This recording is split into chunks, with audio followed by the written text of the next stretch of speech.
اس وقت احتساب عدالت اسلام آباد کے باہر احسن اقبال میڈیا سے بات کر رہے ہیں۔ مالی بدعنوانی کی گئی ہے یا کسی کو فائدہ پہنچایا گیا ہے، اور نارووال سپورٹ سٹی کی منظوری کے تمام مرحلے CDWP جو کہ کمپیٹنٹ فورم ہے اس نے ادا کیے ہیں۔ اس میں کسی قسم کا شخصی اختیارات کا استعمال نہیں ہے۔ ہم نے عدالت سے استدعا کی ہے کہ 265 کے سیکشن کے تحت جو CRPC کی اس بات کی اجازت دیتی ہے کہ ایکویٹل کی جائے اگر کوئی ٹھوس ثبوت پروسیکیوشن کی طرف سے نہ ہو، تاکہ عدالت کا وقت بچ سکے۔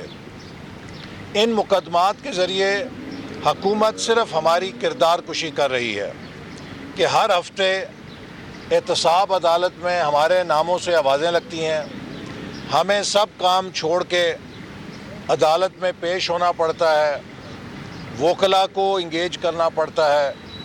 یہ ایک جو اپوزیشن کو انتقام کا نشانہ بنا کے ایک غیر ضروری عدالتی کارروائی میں الجھا کر ان کو اس کام میں پھنسانا حکومت کی ایک حکمت عملی ہے۔ آج تقریباً 4 سال ہونے کو ہیں، حکومت کوئی کیس مالی بدعنوانی کا نہیں بنا سکی۔ میں نے بار بار آپ سب کے سامنے ہر پیشی پہ یہ کہا ہے کہ عمران نیازی صاحب، میری وزارت نے 3200 ارب روپے ڈیولپمنٹ کے لیے جاری کیے تھے۔ میں نے 29 ارب ڈالر سی پیک کے منصوبوں کی نگرانی کی ہے۔ اتنی ساری حکومت اس کے وسائل لگا کر اگر 32 پیسے کی مالی بدعنوانی بھی ثابت کرو یا ذاتی فائدہ ثابت کرو تو میں قومی مجرم بننے کے لیے تیار ہوں۔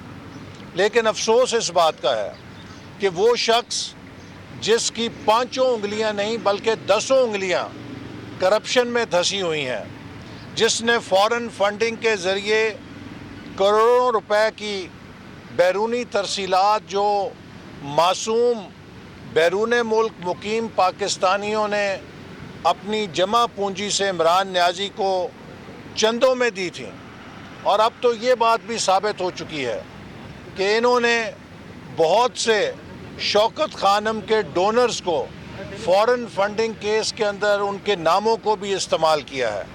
لہٰذا عوام کے چندے اور عطیات جو کہ ایک ٹرسٹ ہوتے ہیں، اس میں کروڑوں روپے کی مالی بدعنوانی ثابت ہو چکی ہے۔ یہ شخص جو خود کو صادق اور امین کہتا ہے، کروڑوں روپے کی کرپشن فارن فنڈنگ کیس میں اس کی سامنے آ چکی ہے۔ پھر تقریباً 1.5 سال سے آپ کے سامنے یہاں کے مقامی صحافی رانا ابرار الحق نے پٹیشن کی ہوئی ہے، اور 1.5 سال ہو گیا ہے۔ عمران نیازی خود کو بیرونی تحفے جو ملے ہیں ان کی فہرست دینے سے انکاری ہے، یعنی کہ جس شخص نے بیرونی ممالک سے ملنے والے تحفوں میں بھی غبن کیا ہے، وہ دوسروں کو چور اور ڈاکو کہتا ہے۔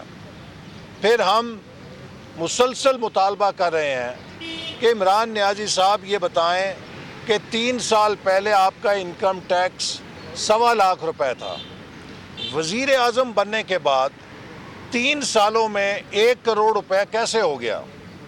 ہمیں بھی یہ نسخہ بتائیں، ہم بھی 5 سال حکومت میں رہے ہیں، ہمیں تو یہ کوئی سمجھ نہیں آتی کہ حکومت میں وزیر اعظم یا وزیر بننے سے 1.25 لاکھ سے 1 کروڑ انکم ٹیکس کیسے بڑھتا ہے؟ اگر آپ کا اتنے ہزاروں گنا ٹیکس بڑھا ہے تو اس کا مطلب یہ ہے کہ اسی تناسب سے آپ کی آمدن میں بھی اضافہ ہوا ہے۔ تو وہ کیا نئے ذرائع آمدن ہیں جو آپ کو وزیر اعظم بننے کے بعد مل گئے ہیں؟ قوم کا حق ہے۔ آپ تو کہتے تھے کہ حضرت عمر رضی اللہ عنہ سے سوال کیا جاتا تھا کہ آپ نے 2 چادریں کیسے لیں، اور وہ جواب دیتے تھے یہ ریاست مدینہ ہے۔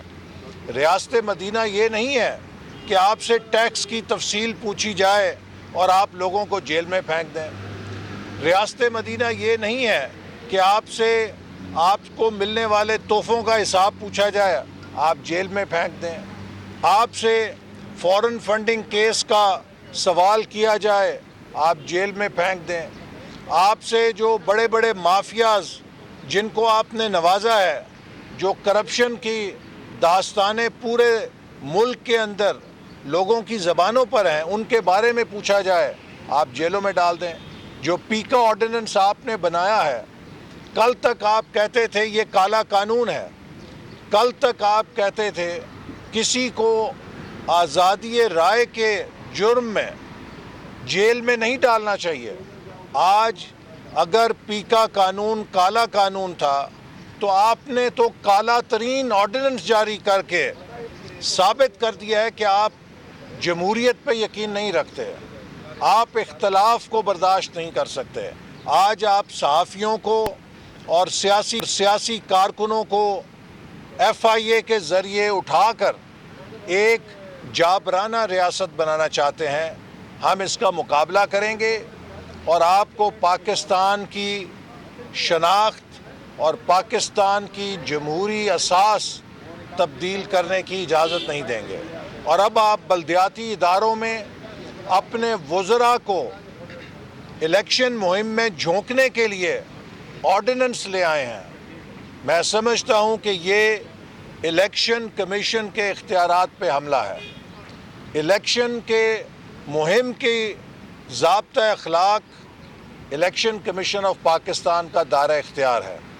کیا آپ نے یہ آرڈیننس جاری کرنے سے پہلے الیکشن کمیشن آف پاکستان کی رائے لی تھی؟ کیا ان سے کنسلٹیشن کی تھی؟ کیا دیگر پولیٹیکل پارٹیز کے ساتھ، اپوزیشن کے ساتھ کنسلٹیشن کی تھی؟ یہ اس بات کا ثبوت ہے کہ آپ اپنی مرضی کے قوانین بنا کر پاکستان کے قانون کو آپ نے پی ٹی آئی کا آئین بنا لیا ہے. پاکستان کا آئین پی ٹی آئی کا آئین نہیں ہے کہ جب چاہا جیسے چاہا اسے توڑ موڑ کے اپنی مرضی کے مطابق ڈھا لیا. ہم پاکستان کے آئین سے اور قانون سے آپ کو کھیلنے نہیں دیں گے.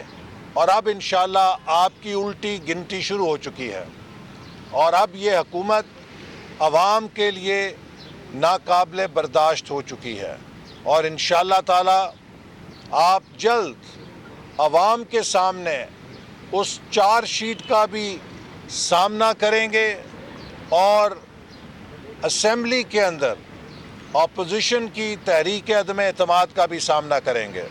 جو وزیر صبح کو اور دن میں زور زور سے اپوزیشن کے خلاف بول رہے ہوتے ہیں. اس وقت رہنما مسلم لیگ نون ایسن سبسکرائب کریں اور بیل دبائیں تاکہ کوئی خبر رہ نہ جائے.